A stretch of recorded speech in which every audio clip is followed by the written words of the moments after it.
Envie du pays de Saint-Gilles. La criée de Saint-Gilles-Croix-de-Vie.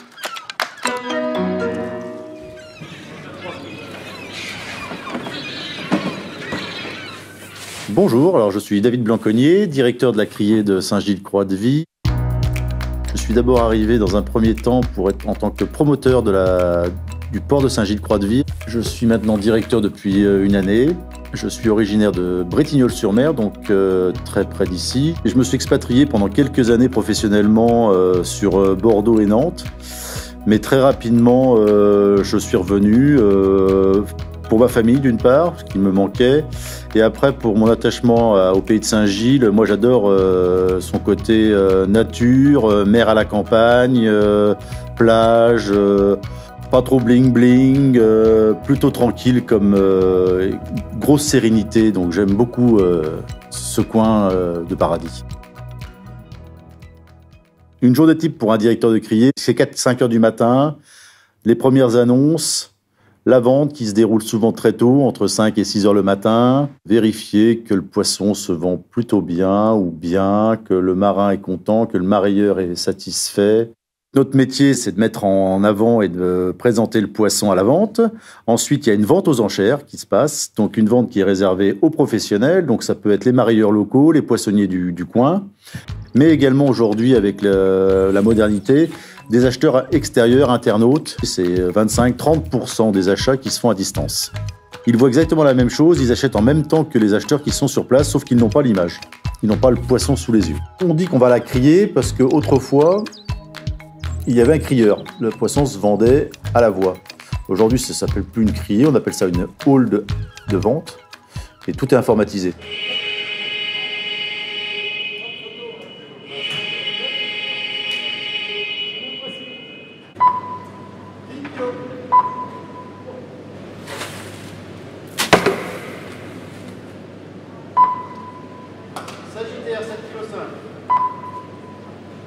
On attend après le lendemain matin pour que les nouveaux débarquements, la nouvelle vente et que le poisson puisse s'acheminer de Saint-Gilles-Croix-de-Vie vers les destinations les plus lointaines. Le but, c'est de promouvoir tout d'abord le poisson du pays de Saint-Gilles, de la criée de Saint-Gilles-Croix-de-Vie, qui à un moment a été menacée. Donc aujourd'hui, je travaille en étroite collaboration avec les marins et les marailleurs du pays de Saint-Gilles pour développer, pour que tout le monde gagne bien sa vie. Quand je dis que la criée est réservée aux professionnels, elle est aussi ouverte au public.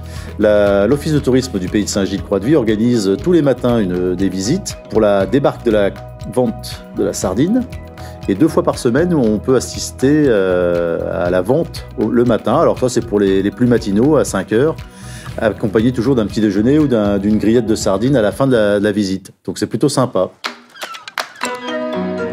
Alors à Saint-Gilles-Croix-de-Vie, on a différents produits, différentes spécificités. Alors effectivement, on a la sardine en été, qui est le trésor de Saint-Gilles-Croix-de-Vie. C'est un poisson donc, qui se pêche d'avril, on va dire, à octobre. Mais on a également la crevette rose, qui se pêche d'octobre à mars. Et ensuite, on a toute une ligne de petits bateaux qui pêchent à la ligne, à la palangre. Le merlan, le lieu jaune. On a aussi des caseilleurs avec du homard, du tourteau. Et ce, toute cette période d'été-là. On est un petit port à Saint-Gilles-Croix-de-Vie, puisqu'on est à 4000 tonnes de poissons à peu près par an, pour, on va dire, la moitié de sardines, 2000 tonnes ou 2500 tonnes de sardines. Donc on est un gros port sardinier. Hein. On est un petit port par rapport à nos voisins qui peuvent être plutôt près des 40 000 tonnes.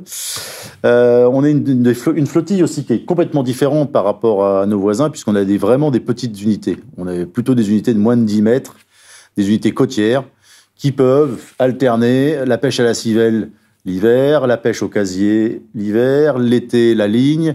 On a quelques grosses paires de bateaux qui pêchent justement la sardine et qui le reste de l'hiver vont pêcher le merlu ou le calamar ou l'encornet. Mais on est vraiment sur des petites unités de bateaux. Aujourd'hui, on dit qu'un emploi en mer emploie à peu près 4 à 5 personnes à terre. On est sur 150-200 personnes en mer, on va dire. On emploie entre 800 et 1000 personnes, 1500 personnes à terre. Saint-Gilles, c'est des campagnes qui durent maximum 24 heures. Hein, donc, c'est du poisson ultra frais.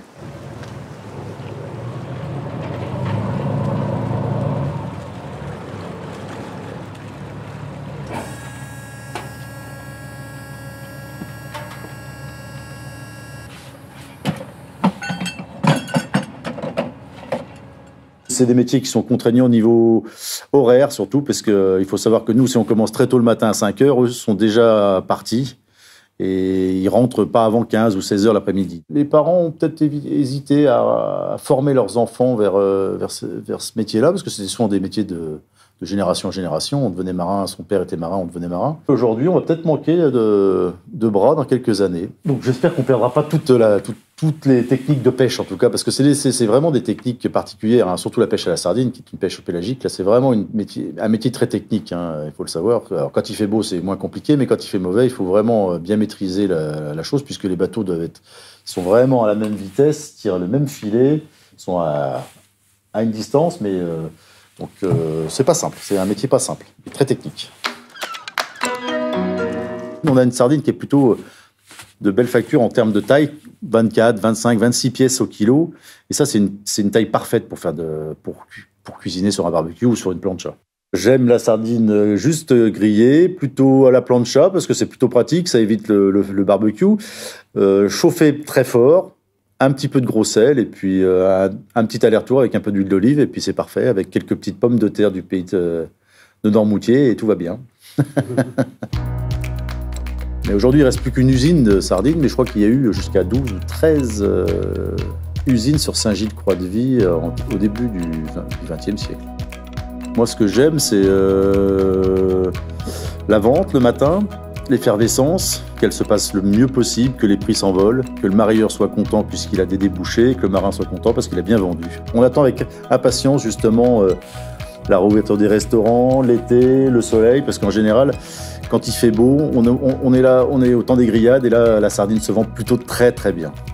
Alors à Saint-Gilles, on organise tous les ans le lancement de la fête de la sardine, du printemps de la sardine, ce qu'on appelle le printemps de la sardine, qui est en principe le 1er mai. Alors historiquement, la première caisse de sardines est donnée à monsieur le maire.